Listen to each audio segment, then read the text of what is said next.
नजर सब पर। नमस्कार, मैं अनंत त्रिपाठी, स्वागत है आपका थर्ड आई न्यूज नेटवर्क में। आइए रुक करते हैं अब तक की 10 बड़ी खबरों का।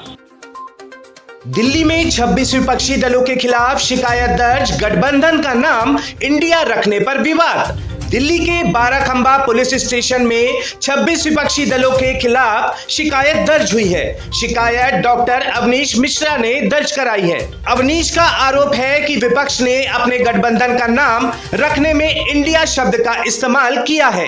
इंडिया का पूरा नाम Indian national democratic inclusive alliance है। दक्षिण अफ्रीका ने की भारतीय अर्थव्यवस्था की तारीफ, कहा भारत की विकास यात्रा का अध्ययन करने की जरूरत है। दक्षिण अफ्रीका की मंत्री ने ब्रिक्स शिखर सम्मेलन में कहा कि भारत ने उपनिवेशवाद से लेकर तकनीकी दिग्गज बनने का सफर तय किया है। भारत का यह सफर गहन विश्लेषण का विषय है। मायावती के ऐलान के बाद राजस्थान में बसपा कर सकती है बड़ा उलटफेर। बसपा का हाथी देगा कांग्रेस भाजपा को कड़ी टक्कर। पार्टी लोकसभा चुनाव से पहले विधानसभा चुनाव में अकेले दम पर बेहतर रिजल्ट लाने की तैयारी में जुट गई है। इतना ही नहीं, इस बार राजस्थान में बसपा कुछ छोटे दलों के साथ चुनाव मैदान में उतर सकती है। वहीं राजस्थान बसपा प्रमुख भगवान सिंह बाबा ने कहा कि इस बार ऐसी तैयारी की जा रही है कि ज्यादा सीटों पर पकड़ बनाई जाए, जिससे जीतने वाले दूसरी पार्टी में ना जाएं और बसपा किंग मेकर की भूमिका में रहे। इसलिए इस बार 60 सीटों पर पूरा फोकस है। विपक्षी दलों की 2023 लोकसभा जीत के लिए बनी गठबंधन की नई टीम इंडिया में आम आदमी पार्टी प्रमुख अरविंद केजरीवाल भी मुख्य भूमिका में नजर आ रहे हैं और उनके बढ़ते राष्ट्रीय राजनीति में कद को देखकर पार्टी कार्यकर्ताओं में बड़ा उत्साह है। इसी कड़ी में हमारे संवाददाता ने बात की आम आदमी पार्टी राजस्थान की प्रदेश सचिव महिला नेत्री मीनाक्षी सेठी जैदी से। अभी जो नया इंडिया का अलायंस बना है, ये एक तरह से हमारे देश को बचाने का एक प्रयास है। जो हमारे लोकतंत्र पे हमले हो रहे थे लगातार, उसको बचाने का एक प्रयास है। और ये आम आदमी पार्टी के कार्यकर्ताओं के लिए एक बहुत गर्व का विषय है कि उसमें हमारे माननीय जो अरविंद केजरीवाल जी हैं, जो हमारे राष्ट्रीय संयोजक हैं और दिल्ली के मुख्यमंत्री हैं, उनको एक बड़ी भूमिका दी गई है। तो वो उनके जो मेन लोग रहेंगे जो इस अलायंस को लेके आगे डिसीजंस लेंगे, आगे की कार्यनीति बनाएंगे, आगे की स्ट्रेटजी को अमली जामा पहनाएंगे। तो उसमें अरविंद केजरीवाल जी को एक बड़ी जिम्मेदारी देना हम सबके लिए गर्व की बात है। लेकिन इसके साथ साथ, जैसे कहते हैं ना कि जब कोई अधिकार मिलता है तो उसके साथ साथ आपके कर्तव्य भी बढ़ जाते हैं। तो हम लोगों के पूरी पार्टी के, चाहे वो शीर्ष नेतृत्व से लेके एक आम कार्यकर्ता तक, टोटल जितनी भी पार्टी के लोग हैं, उनकी जिम्मेदारी बढ़ जाती है कि वो लोकतंत्र को बचाने की इस मुहिम में अपना जी जान लगा दें। और इस जो एक अलायंस बना है, इस अलायंस के साथ हम कैसे कंपैटिबिलिटी करते हुए आने वाले 2023 के चुनाव या 2024 के चुनाव में हम कैसे अपनी पार्टी को मजबूत कर सकते हैं, हम कैसे इस अलायंस को मजबूत कर सकते हैं, ये एक हर कार्यकर्ता के कंधों पर एक जिम्मेदारी आ गई है। तो मुझे लगता है कि हर कार्यकर्ता को, चाहे वो छोटा कार्यकर्ता है, चाहे वो बड़ा कार्यकर्ता है, चाहे वो पदाधिकारी है या बिना किसी पद के काम कर रहा है, उसके ऊपर ये एक महती जिम्मेदारी एक आ गई है कि हमें अरविंद केजरीवाल जी की नीतियों के अनुरूप इस अलायंस को कैसे हम मजबूत कर सकते हैं, वो हम करने का प्रयास करें।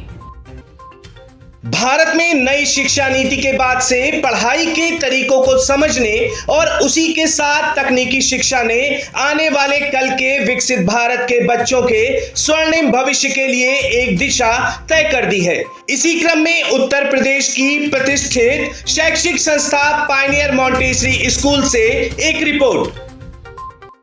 सर, हमारे यहाँ रोबोटिक्स लैब स्टार्ट की गई है। रोबोटिक्स लैब के साथ हम लोगों ने AI आर्टिफिशियल इंटेलिजेंस को भी स्टार्ट किया है और इसके द्वारा हम बच्चों को नवीन तकनीकी के बारे में बताएंगे। आजकल जैसे कि robo car, robo tricycle, robo ambulance, सभी चीज़ें आ चुकी हैं मार्केट में और इसका काफ़ी ट्रेंड है। तो अभी हम अपनी रोबोटिक लैब के माध्यम से बच्चों को ड्रोन चलाना, रोबो कार बनाना, ड्रोन को कैसे बनाया जाता है, उसका यूज़, रोबो ट्राईसाइकिल। सर, ये आर्ट इंटीग्रेशन है। आर्ट इंटीग्रेशन एक तरह का नया कह सकते हैं इन्वेंशन है, जिसमें आप सब्जेक्ट्स को आर्ट के फॉर्म में डिज़ाइन आर्ट रंगोली के फॉर्म में आर्ट के फॉर्म में उसको आप बनाते हैं, देन उसके थ्रू हमारा स्टूडेंट पढ़ता है। लाइक जैसे हम रंगोली बनाते हैं तो उसमें फूल और पत्तियाँ बनाते हैं, तो अब रंगोली को ही तो हम सब्जेक्ट से रिलेट कर देंगे। लाइक हमारे यहाँ पे बायो का था, बायोलॉजी था, पूरा जोलॉजी बॉटनी का मैंने शो किया था, plant life cycle angiospermic and animal physiology. तो इसमें हम बच्चों ने हार्ट को खुद से ड्रॉ किया, देन उसमें कलर फिल किए, खुद से उसको एक तरीके से जैसे हम रंगोली डेकोरेट करते ऐसे उन्होंने हार्ट को डेकोरेट किया, देन उसकी लेबलिंग की। तो ये बहुत इजी कॉन्सेप्ट होगा हमारे बच्चों के लिए कि बच्चों ने जो भी चीज़ आपके सर माइंड में बस जाती है उसको आपको कभी भी भूला नहीं जाता है, वो आप हमेशा रिमेंबर रखते हैं उसको अपनी मेमोरी में। तो बार बार जब भी वो बच्चा बुक ओपन करेगा उसको हार्ट दिखेगा, ब्रेन दिखेगा, एलिमेंट्री कैनाल दिखेगी, डाइजेस्टिव सिस्टम दिखेगा, तो उसकी मेमोरी को आर्ट पर रिकॉल हो जाएगी और उस आर्ट से रिकॉल हो जाकर के रिलेट करेगी, तो बच्चा उससे बहुत इजी तरीके से कर सकता है। मैम, पायनियर स्कूल बाराबंकी का लखेड़ा बाग ब्रांच शायद पहली है जिसने ये शुरुआत की। जी सर, बाराबंकी में भी मुझे लगता है मैं लखनऊ में भी पहली होंगी कि लखनऊ से लेकर के बाराबंकी तक में अभी कहीं पर भी आर्ट इंटीग्रेशन का कॉन्सेप्ट नहीं स्टार्ट हुआ है। फर्स्ट मैंने स्टार्ट किया है और कल एएसपी द्वारा उद्घाटन भी कराया गया था। तो एएसपी सर आए थे, मिस्टर आशुतोष मिश्रा जी, और हमारे मैनेजर सर थे इंजीनियर ब्रजेंद्र सिंह सर जी, हमारी शर्मिला मैम थी एमडीको ब्रांच की प्रिंसिपल मैम। तो उन सब ने इतना इसको कॉपरेट करके इसको इतना प्रमोट किया, इतना अच्छा उनको ये कॉन्सेप्ट लगा कि कैसे हम बच्चों को नई नई टेक्नोलॉजी से सिखा रहे हैं, और ऐसा सिखा रहे हैं कि बच्चा वो फर्स्ट में हो, सेकंड में हो, 9th में हो, 12th में हो, उस बच्चे को कभी भी आप ये अगर पिक्चर्स शो हो रही है तो वो भूलेगा नहीं इस concept. Thank you ma'am, third I news network से बात करने के लिए बहुत बहुत धन्यवाद। मैं अनंत त्रिपाठी, कैमरामैन उमंग के साथ, बाराबंकी। सीएम अशोक गहलोत सरकार के मंत्री के भतीजे ने शराब के नशे में होटल में की तोड़फोड़, सीसीटीवी वीडियो में सब कुछ हुआ कैद। इस वीडियो में देखा जा सकता है पहले होटल स्टाफ के साथ किसी बात को लेकर बहस हो रही है, उसके बाद वह अचानक से अपना आपा खो देते हैं और सामने काउंटर पर रखे सामान फेंक देते हैं। इसमें कुछ पुलिस वाले भी मौके पर दिखाई पड़ रहे हैं, लेकिन मंत्री के भतीजे के आगे वे नाकाफी दिख रहे हैं। वहीं इस मामले पर होटल मालिक अभिमन्यु सिंह ने कहा कि सीसीटीवी कैमरे की रिकॉर्डिंग को भी वे डिलीट करना चाहते थे, लेकिन हमने किसी तरह रिकॉर्डिंग बचा ली। अब हमें धमकाया और परेशान किया जा रहा है, हमें कई फोन आए हैं, पर अब हर तरह का दबाव बनाया जा रहा है।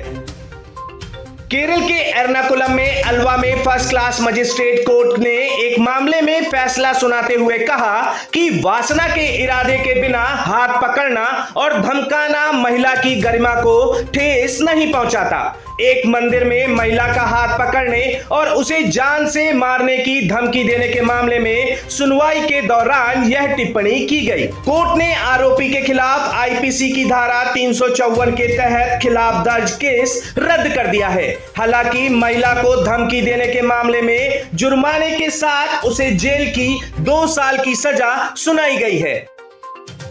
सचिन ही निकला सूत्रधार, सीमा हैदर की भारत में एंट्री के लिए बनवाए थे फर्जी आधार कार्ड। अब एक नया चौंकाने वाला खुलासा हुआ है। सूत्रों के मुताबिक सीमा हैदर और सचिन ने नेपाल में हुई मुलाकात से पहले ही पूरी स्क्रिप्ट तैयार कर ली थी। दोनों ने प्लान बना दिया था कि आगे चलकर उन्हें कहां रहना है और कब क्या बयान देना है। पूरे मामले से यह भी पता चलता है कि सचिन ही सीमा को नेपाल में 3 आधार कार्ड देकर आया था, जिसमें एक आधार कार्ड सीमा का था और 2 आधार कार्ड बच्चों के लिए दिए थे।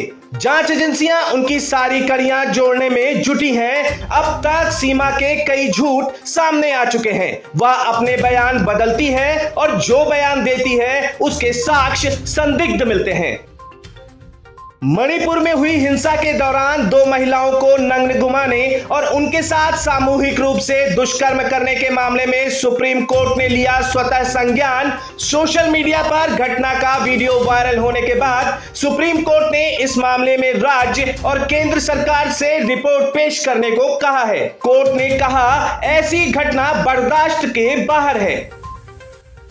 राजस्थान में निर्वाचन विभाग द्वारा आगामी विधानसभा चुनाव के लिए निर्वाचन प्रक्रिया की तैयारियों के साथ मतदाताओं को जागरूक करने का किया जा रहा है कार्य। मुख्य निर्वाचन अधिकारी श्री प्रवीण गुप्ता ने बताया कि 1 लाख से अधिक नव मतदाता मॉक पोल के जरिए हुए मतदान प्रणाली से रूबरू। इसके अंतर्गत ईवीएम, वीवीपैट मशीन की कार्य प्रणाली को प्रदर्शनी तथा मतदान प्रक्रिया को मॉक पोल के जरिए जन समुदाय को समझाया जा रहा है। वहीं जयपुर ग्रामीण के औसिया ब्लाइंड मर्डर का 4 घंटों में हुआ खुलासा, 6 माह की मासूम समेत 4 की हत्या में भतीजा गिरफ्तार। महानिदेशक पुलिस श्री उमेश मिश्रा ने बताया कि घटना की पुलिस की विभिन्न टीमों ने घटना स्थल का निरीक्षण किया। मौके पर dog squad, forensic, cyber team और डीएसटी की टीम द्वारा आवश्यक साक्ष्य एकत्रित किए गए।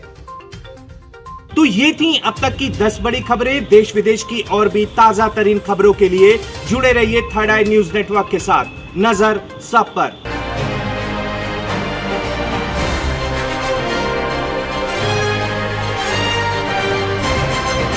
नजर सब पर।